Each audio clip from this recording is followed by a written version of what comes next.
राधा राधा मोहन।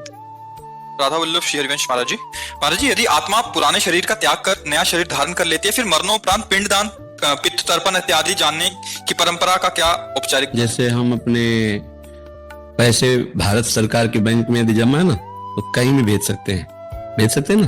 तो ऐसे जब हम पिंडदान देते हैं मंत्रों के द्वारा, तो भगवान को सबसे पहले पहुंचता है। फिर जहां भी वो जीव होगा तो उसको पुण्य पहुंचा दिया जाएगा। हम बैंक में हमारा पैसा हम कहीं भी भेज सकते हैं ना, किसी को भी दे सकते हैं। तो हमारे पितर हैं, हमारे पूर्वज हैं, उनके लिए हम जो पिंड दान करते हैं, दान पुण्य करते हैं, वो उनको प्राप्त होता है। किसी भी योनि में हो, उनकी उन्नति हो जाएगी।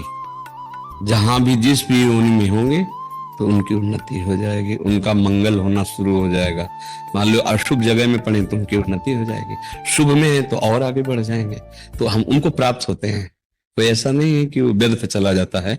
हम जब भगवान, पहले बात तो भगवान को ही जा रहा है और भगवान उसको वहां भेज देते हैं। वही तो है सब रूपों में। तो जहां भी हमको पता है ना वो जीव इस जगह गया है, उसको भेज देते हैं।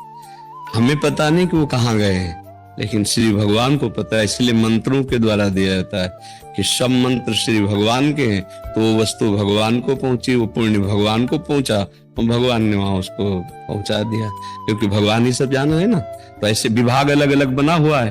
भगवान ही धर्मराज के रूप में है, भगवान ही लोकपाल वरुण के रूप में, भगवान ही पवन के रूप में, भगवान ही अग्नि के रूप में। जैसे लोकपाल अग्नि के मुख में स्वाहा, तो वो भगवान पहुंचाएंगे। जिसके निमित्त से आहुति दी वो तो सामने भस्म हो गया पदार्थ, लेकिन वो सुकृत उसको प्राप्त होगा। पिंड तो दिया तो सामने ही रखा है, उसे कोई जीव जंतु खा जाएगा, लेकिन उसका जो सुकृत है भाव देने का, वो उस जीवात्मा को प्राप्त हो जाएगा। ऐसे जैसे हमने 100 ब्राह्मण खवाए, 100 संत खवाए कि ये पुण्य हमारे पितामह को मिले, और संकल्प किया।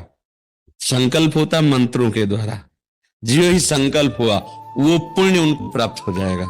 सरकारी डिपार्टमेंट से भागवतिक जो है ना सरकारी, वो प्राप्त हो जाएगा, व्यर्थ नहीं जाता है। तो इसीलिए मनाया जाता है कि हमारा कुल परिवार चले, कि अगर हम भगवत प्राप्ति ना कर पाए तो भी हमारी दुर्गति नहीं होगी। हमारे परिवार में कोई पुण्यात्मा, कोई धर्मात्मा पुत्र होगा, वो हमारा कल्याण कर देगा। इसलिए मनाया जाता है।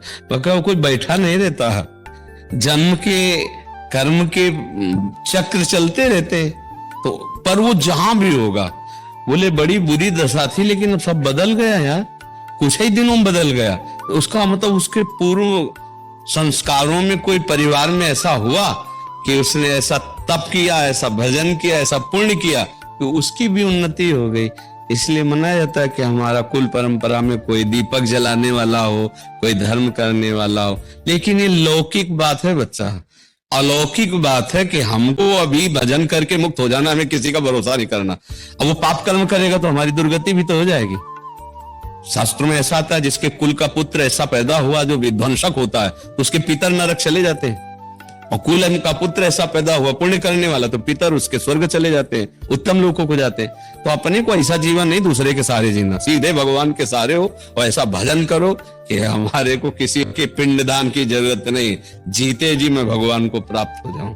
क्यों काहे को दूसरे के सहारे रहे।